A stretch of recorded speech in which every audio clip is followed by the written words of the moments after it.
The second part of that question is really easy for me because I read Rex Stout. And everybody knows Fritz cooks amazing meals. And there are, Nero Wolfe cookbooks because the descriptions of food in Nero Wolfe are absolutely incredible. And I can't pick just one meal out of that, but man, any chapter in any Nero Wolfe book has pretty much got some.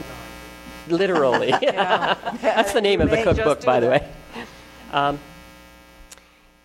So that one's easy for me. But where I use food, the most recent one I can think of, I think it would be in Maddie Hatter and the Deadly Diamond. Maddie is at the aerodrome in Cairo, and she's really having problems getting taken seriously as an 1898 woman by any of the men in positions to answer the questions that she needs answered.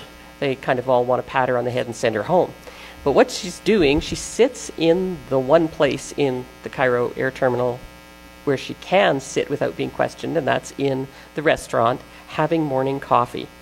And while there, she meets someone who met her at a party and is willing to sit down and talk to her and is more than willing to impress her just over coffee and cakes. And I did actually look up the very lavish Egyptian pastries to make it really authentic. And while she's consuming this, she's getting all the answers to the questions she wants because this young man really wants to impress the pretty young woman.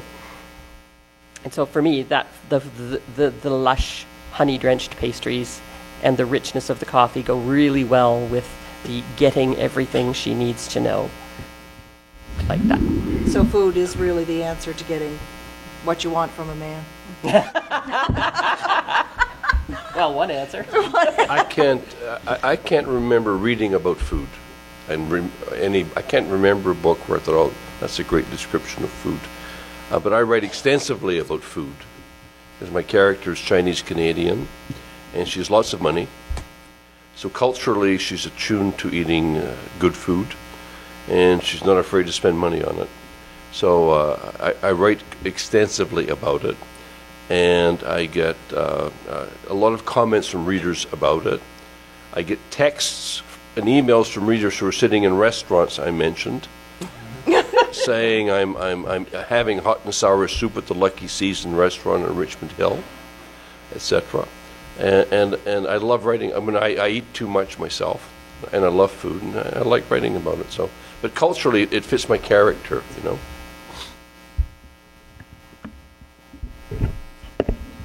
There's a military term called being on short rations or short commons, and it means that what you've got to eat maybe isn't all that interesting, and maybe there isn't a whole lot of it, but you're really glad to have it.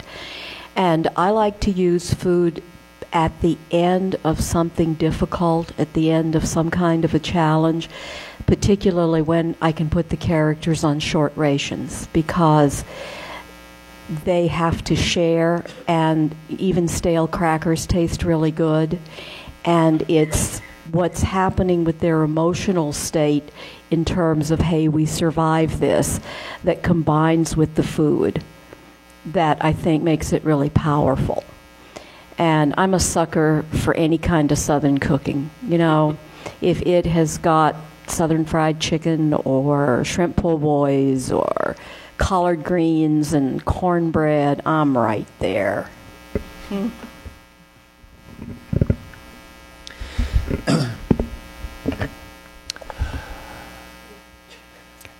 One of the pieces of advice that people give to authors is to make your protagonist interesting by giving them some interesting quirk or hobby or whatever. My investigator first started in a kitchen at the age of 5 because her father's an executive chef.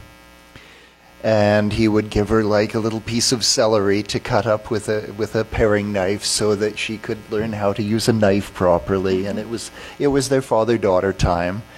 And so by the time she actually becomes a licensed PI, she's also a fully qualified chef. And as a result, as is true with a lot of working people, She doesn't sometimes have the ability to make herself a proper breakfast in the morning before she dashes out to solve crime and right wrongs. So she's gotten into the habit of making large quantities of something interesting, something Indonesian or Indian or whatever catches her fancy, and then she puts it in portions in her freezer. So when she needs a quick meal, she'll pop out the freezer bag and nuke it. It's not a bad word, honestly. As long as you don't think that it only exists on high. And she'll have something really quite entertaining and exotic for breakfast or whatever.